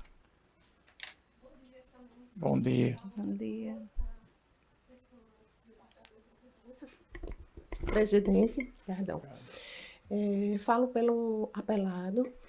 Trata-se de uma ação de exibição de documentos que ingressamos com o intuito de obter documentos e imagens relativos a um suposto erro médico que vai ser discutido em outra ação. Pois bem, o meu cliente fez um exame de imagem na Liga Norte Rio Grandense contra o Câncer no sábado e a indicação era uma questão na coluna lombar, né? Provavelmente uma hérnia disso na coluna lombar. Foi feito esse exame com sedação e após o exame ele não se recuperava a questão dos movimentos, né? E, enfim, foi liberado para casa. No outro dia, teve que ser submetido a uma cirurgia com uma lesão na coluna cervical. Em decorrência disso, a família, na mesma semana, pediu documentos à Liga, inclusive filmagens, que é o objeto da não exibição em juízo dessas filmagens. Na oportunidade, com 5 dias, né, do ocorrido, a família pediu que fossem apresentadas as filmagens dos ambientes externo e interno por onde transitou o paciente no dia tal, no período da início da tarde até o fim da tarde, que foi justamente o período durante o qual ele permaneceu lá no SECAM. A Liga disse, na oportunidade, que essas filmagens estariam salvaguardadas, né? Está tudo por escrito nos autos, e que apresentaria mais somente em juízo. Então, se ingressou com essa ação de exibição e foram apresentadas algumas imagens, mais imagens parciais. Em relação às salas de exame, não há controvérsia, porque a Liga esclareceu que não haveriam câmeras na sala de exame em si, e isso a parte, né, concorda, meu cliente concorda, mas a controvérsia é exatamente as filmagens do ambiente externo, que seria o estacionamento, e as filmagens do corredor e acesso à recepção da sala de ressonância. O ambiente externo, apesar da Liga ter dito com 5 dias que estariam salvaguardadas as imagens, quando chega em juízo diz: não tenho essas imagens porque essas câmeras são de uma empresa terceirizada que nos presta serviço no estacionamento, e não apresentou. Em relação às imagens do corredor, que há até uma planta que é apresentada pela própria Liga, uma planta baixa, mostrando que existem essas filmagens, né, essas câmeras, e ela apresentou em juízo parte da filmagem dessas câmeras, iníciozinho da tarde, fim da tarde, ela vem em juízo dizer que não existem essas imagens, né, que é até um contrassenso com o próprio posicionamento da Liga, que apresentou as imagens de forma cortada, seccionada, né? E aí foi dada uma nova oportunidade dela complementar, pelo menos essas imagens, já que ela própria apresentou em juízo parte das filmagens, né? E essas imagens seriam, inclusive, muito importantes para esclarecer o contexto de todo o atendimento médico prestado ao paciente, porque ele supostamente foi liberado às 3 da tarde, mas somente às 5 é que efetivamente saiu, porque não estava se sentindo bem. E essas imagens, por exemplo, poderiam mostrar que a médica o deixou sem assistência, porque a família alega que no período que ele esteve na sala de recuperação, a médica em momento nenhum veio atendê-lo. Então, essas imagens do corredor, exatamente a parte suprimida pela Liga, seria muito importante para mostrar esse aspecto. Outro aspecto foi que, como ele não estava com força para se levantar da maca para a cadeira de rodas, justamente porque não estava com os movimentos, foi necessário chamar 2 maqueiros. A Liga, ao enumerar os profissionais que atenderam ele durante o dia, fala desses 2 maqueiros. As imagens apresentadas só aparece um maqueiro, que foi o que realmente entrou com ele e saiu com ele para o carro. Então, esses 2 maqueiros entraram em que momento? Justamente no momento que a família alega que foi necessário entrar esses 2 maqueiros. Por onde entraram? Pela porta que, justamente, se as imagens tivessem sido apresentadas em sua completude, estaria documentando a entrada desses maqueiros, porque era necessário para poder fazer a remoção dele. Um quadro totalmente diferente do quadro que ele entrou no ambiente hospitalar. Enfim, por todas essas razões, o juiz Wacor entendeu que era injustificada a negativa de apresentação das imagens e condenou a Liga, né, a considerar os verdadeiros fatos que a família pretende provar com essa imagens que não foram apresentadas. E, por essas razões, nós pedimos que seja mantida a sentença apelada. Agradecemos a Vossa Excelência, doutora Ana Karenina, e passamos a palavra à relatora.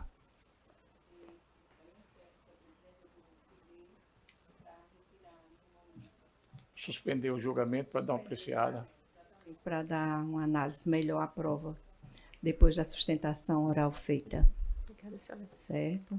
Então, após a sustentação, a relatora solicitou a suspensão do juramento para melhor apreciar os autos.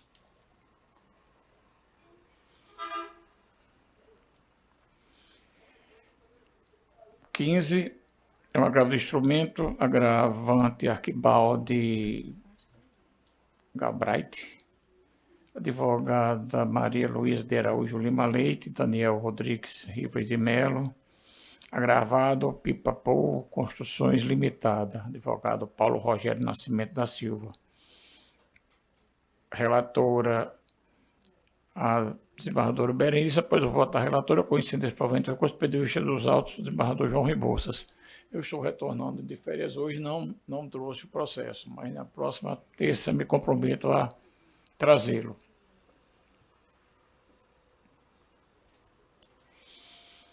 Operação civil, o 17 da pauta, perante Antônio Bandeira da Costa, advogado Fausto Araújo Neto, apelado ao ofício único de touros. Relatora desembargadora Berenice Capuchu. Está em mesa? É o 17 da pauta. Página 3, o último.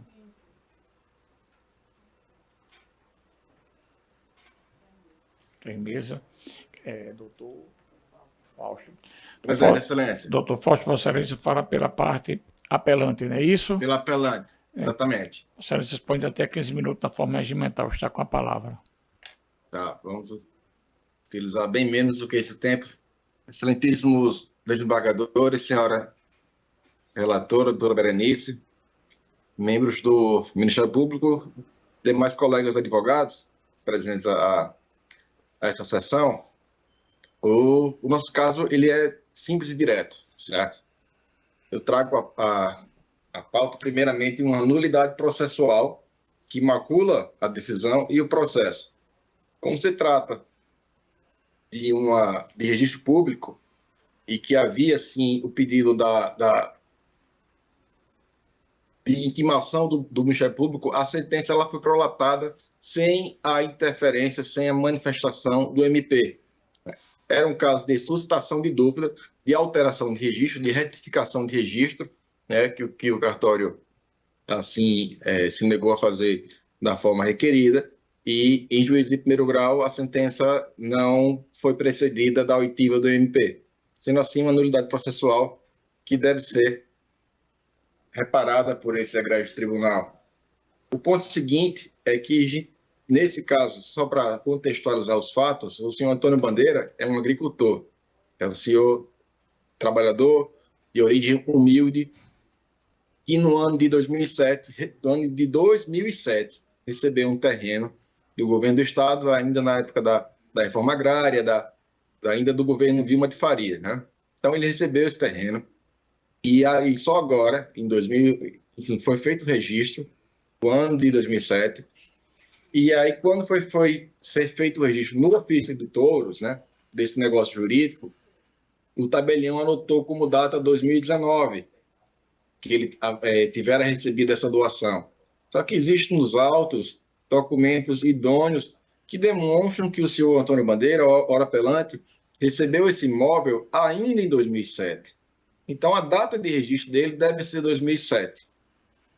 Só para constar, há uma cláusula no termo de doação que, após o recebimento desse bem imóvel, quem o recebe deve ficar 10 anos sem aliená-lo, né? E essa carência de 2007, ela finalizou em 2017 ainda. E da forma com que o tabelião assim anotou, ele está deixando para que ele só possa eventualmente alienar, arrendar parte desse imóvel somente em 2029, 10 anos após isso aí. Mas como a gente traz bem na apelação, não se trata de um novo registro, ou mesmo uma substituição de título, mas de um mero erro material feito pelo tabelião. Cabível, sim, de retificação, de correção, e assim foi solicitado. E aí esse é o objeto da dúvida, né? Da suscitação da dúvida, né? E também pelo princípio da autonomia, da vontade e da segurança jurídica. O próprio registro original ele já reconhece que ali, sim, havia um negócio jurídico, que a data correta era 2007 e que isso não interfere na autenticidade do ato ou mesmo na validade desse contrato celebrado. E essa retificação, como exposto, vai evitar prejuízos, né, ao recorrente, que já é pessoa idosa, é um agricultor, e por essa razão, uma demora nessa retificação de registro vai sim causar prejuízos. Por essas razões, excelências, eu peço o reconhecimento da nulidade da sentença, né, pela ausência de remessa ao MP, né, então para que isso volte para o primeiro grau para ser suprido, mas uma vez superada essa liminar, que se dê provimento ao recurso com a consequente reforma da sentença para determinar a retificação da data da lavratura, né, de doação para 18 de dezembro de 2007. conforme artigo 213, inciso 1º da Lei de 6.015/73. Nestes termos, pedimos deferimento. Agradecemos a Vossa Excelência pela ostentação. A relatora está encaminhando o voto pelo conhecimento. Não, Excelência, 1 minuto, por favor. Pois não. Não há, neste voto, não há referência a que o processo não tenha sido encaminhado ao MP. Então, eu retiro para analisar, porque esse é fato novo que ele está trazendo para mim. Também. Porque no voto não há referência a esse... Isso. Então, após essa sustentação, a relatora está solicitando a suspensão do juramento para melhor apreciação Próxima semana dos autos. virá. Na próxima semana o processo estará em mesa. Obrigada. Ok, Excelência. Agradeço. Os processos já foram. 19.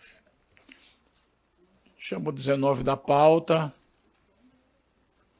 da relatoria da desembargadora Berenice, apelante GLFLDPPS, advogado Rachid de Góes Pires, apelada ACF, sob segredo de justiça, relatora desembargadora Berenice. Está em mesa, desembargadora?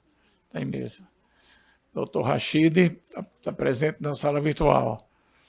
Pois não, Excelência, me faço aqui presente. Vossa Excelência fala pelos apelantes. Pelos apelantes.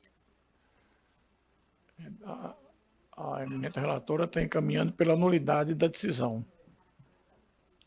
Não sei se Vossa Excelência... Atende. Então, cumprimentando aqui, não tive a oportunidade, cumprimentando Vossa Excelência, presidente, a eminente desembargadora Berenice Capuchu, e aos demais desembargadores, membros do Ministério Público e advogados, declino da sustentação oral, uma vez que a relatora acata parcialmente aqui o recurso e atende aos interesses da apelante. Isso. Então, agradecemos a Vossa Excelência, eu achei da compreensão, está proclamado, nós temos voto da relatora pelo conhecimento e pela nulidade da sentença de primeiro grau. Agradeço.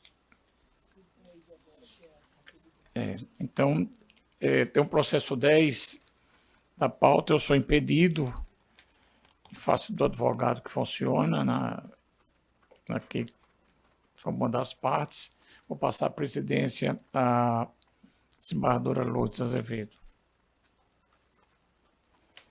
Receba a presidência. Chama a apelação civil número 080-3806, dígito 25 de 2019. Apelante Agatha Luize, Lucas Pereira e outros. Advogado Denis Tavares de Freitas, apelado Esther Pereira da Silva e outros. O advogado Denis Tavares está inscrito, está na sala virtual. Sim, Excelência. Bom dia. Eu só queria retificar, porque na realidade nós somos os apelados. Aqui consta apelados. O apelante.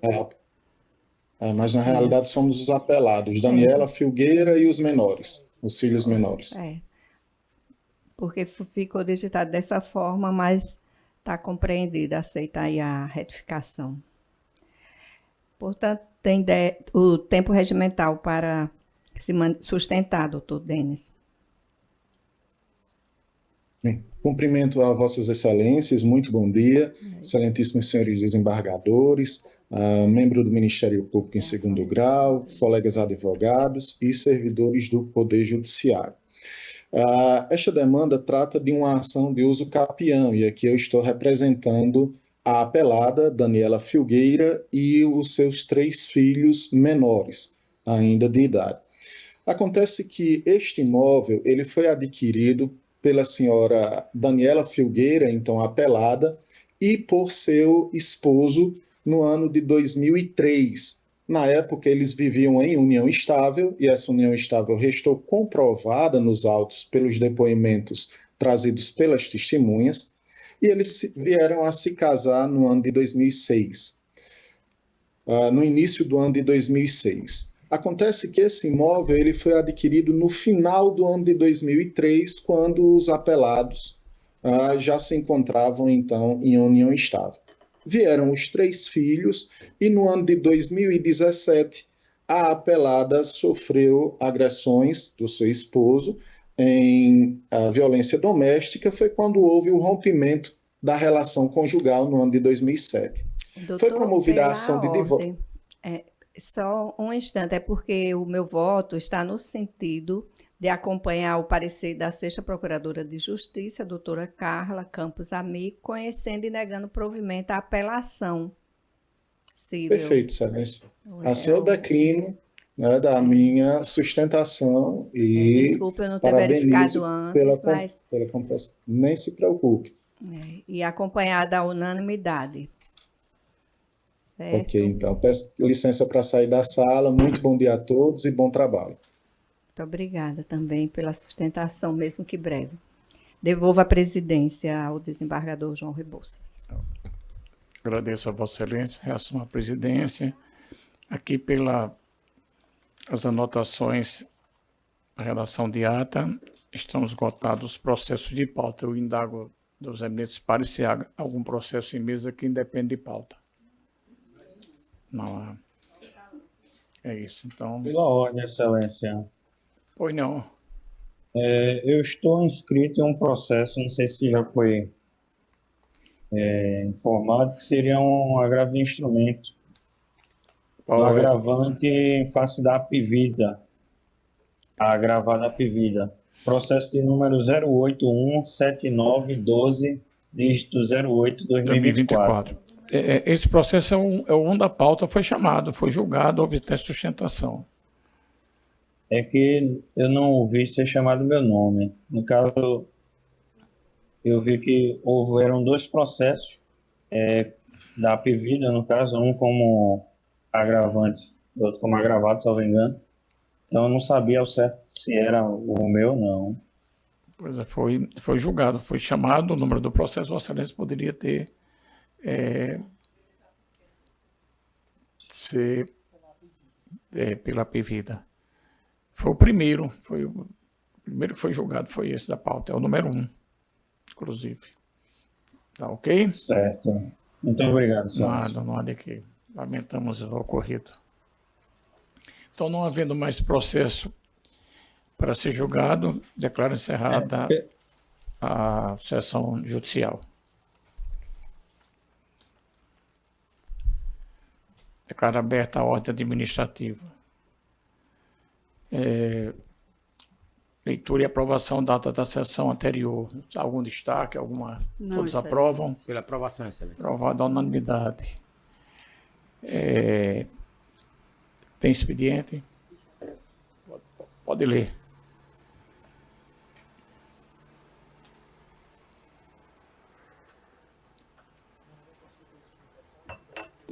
Claro.